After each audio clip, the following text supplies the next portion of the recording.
Assalamualaikum warahmatullahi wabarakatuh.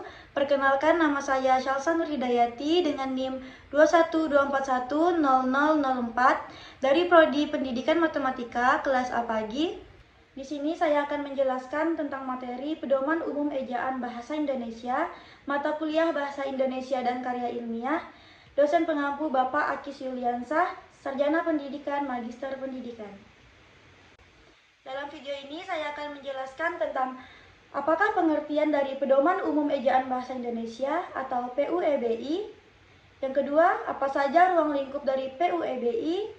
Yang ketiga, bagaimanakah aturan penulisan huruf berdasarkan PUEBI. Yang keempat, bagaimanakah aturan penulisan kata berdasarkan PUEBI. Baiklah, yang pertama pengertian PUEBI. Ejaan Bahasa Indonesia atau EBI adalah tata bahasa dalam bahasa Indonesia yang mengatur penggunaan bahasa Indonesia dalam tulisan, mulai dari pemakaian huruf, penulisan kata, penulisan unsur serapan, serta penggunaan tanda baca. Dalam menulis berbagai karya ilmiah, diperlukan aturan tata bahasa yang menyempurnakannya, sebab karya tersebut memerlukan tingkat kesempurnaan yang mendetail. Karya ilmiah tersebut dapat berupa artikel, resensi, profil, karya sastra, jurnal, skripsi, tesis, disertasi, dan sebagainya. Sehingga PUEBI dapat diartikan sebagai suatu ketentuan dasar secara menyeluruh yang berisi acuan penggunaan bahasa Indonesia secara baik dan benar. Selanjutnya, ruang lingkup PUEBI. Salah satu letak perbedaan antara PUEBI dan PUEYD adalah adanya penambahan ruang lingkup. Pada PUEYD hanya terdapat 3 unsur ruang lingkup, yaitu pemakaian huruf, penulisan kata, dan pemakaian tanda baca. Sementara pada PUEBI ditambahkan satu bagian ruang lingkup, yaitu penulisan unsur serapan. Pada pembahasan ini, kami hanya membahas 2 bagian ruang lingkup, yaitu pemakaian huruf dan penulisan kata. Pemakaian huruf. Yang pertama ada huruf abjad. Huruf adalah tanda aksara dalam tata tulis yang melambangkan bunyi bahasa.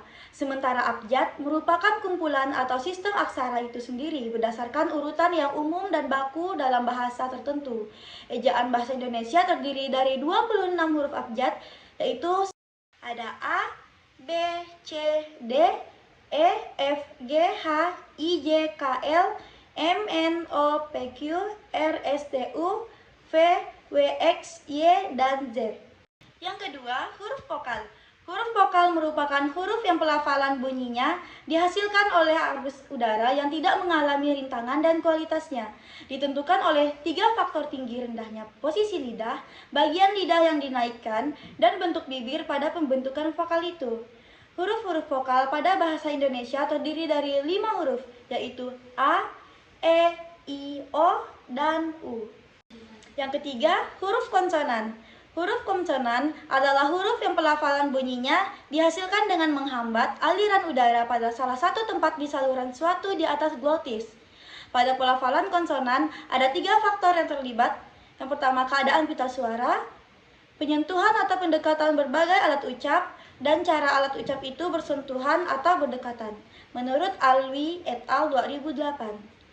Huruf-huruf konsonan pada bahasa Indonesia dilambangkan oleh 21 huruf, yaitu B, C, D, F, G, H, J, K, L, M, N, P, Q, R, S, T, V, W, X, Y, dan Z.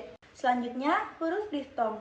Huruf diftong merupakan huruf vokal yang berubah kualitasnya pada saat pengucapannya, dan dalam sistem tulisannya dilambangkan oleh 2 huruf vokal.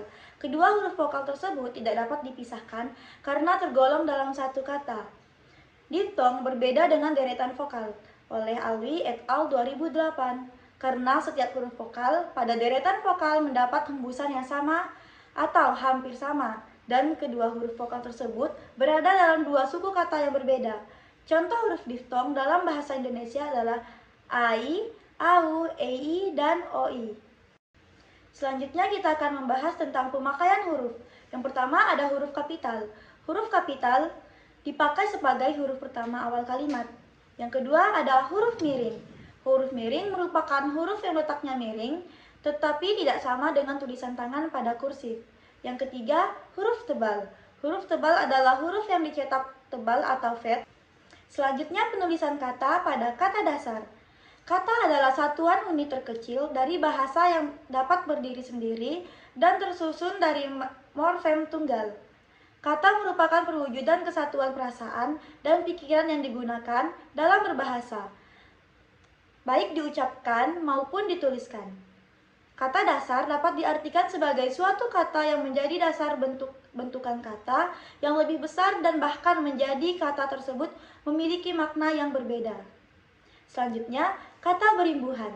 Kata berimbuhan atau kata turunan adalah kata-kata yang sudah berubah bentuk dan makna disebabkan pemberian imbuhan berupa awalan atau afiks, akhiran, sufiks, sisipan, infiks atau awalan akhiran, konfiks.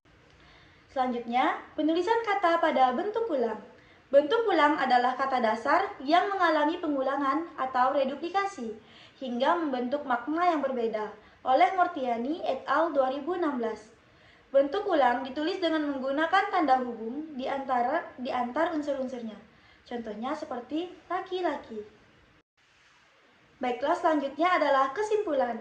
Yang pertama, ejaan bahasa Indonesia atau EBI adalah tata bahasa dalam bahasa Indonesia yang mengatur penggunaan bahasa Indonesia dalam tulisan, mulai dari pemakaian huruf, penulisan kata, penulisan unsur serapan, serta penggunaan tanda baca.